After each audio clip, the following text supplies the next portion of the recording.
Polutarudo nagsitatinair ko ngaila. আজকের এই উন্নতে আসলে এটা প্রতিষ্ঠানের মূল কারণটা আমি একটু জাস্ট সংক্ষিপ্ত করি।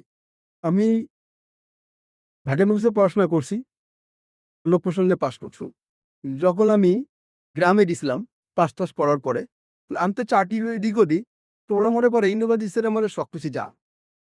তা আমাকে জিজ্ঞাসা করছে, তুই তো সব জানিস, তুই খোঁজ কেন্দ্র থেকে আমি বকো আমারও শুনেছি আমি এটা। তা আমি না তো বলছি তখন একটু বাজে ভাষা কথা কি লেখাপড়া শিখছি জানেন, তো অমুকের ছেলে কি লেখাপড়া শিখি ওরা ধ্যানে মেয়েছে কথাটা কিন্তু লজ্জারও।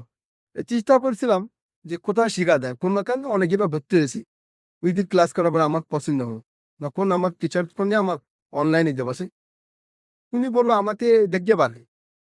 তখন আমি এখানে নিয়ে একদিন তার সাথে কথা বলছি, ওরা বলে আমরা শুরু করছি। হুম, আমরা কিন্তু একদম পুরো বেসিক কিছুই জানতাম না, মনে হচ্ছে এখন আমরা যে কোনো জায়গা দিয়ে একটা জমি মারতে পারবো।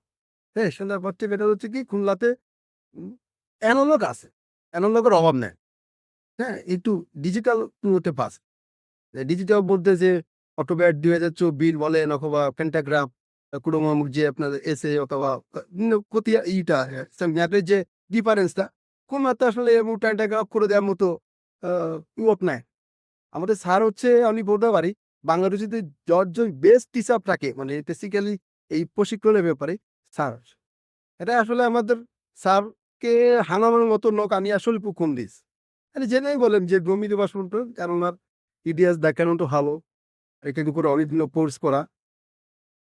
কতটুকু শিখতে পারছেন কি পারি নাই সেটা বড় কথা না, চেষ্টা করেছি সাকসেস পাওয়ার জন্য। আমার মনে হয় কিছুটা পেতে হবে।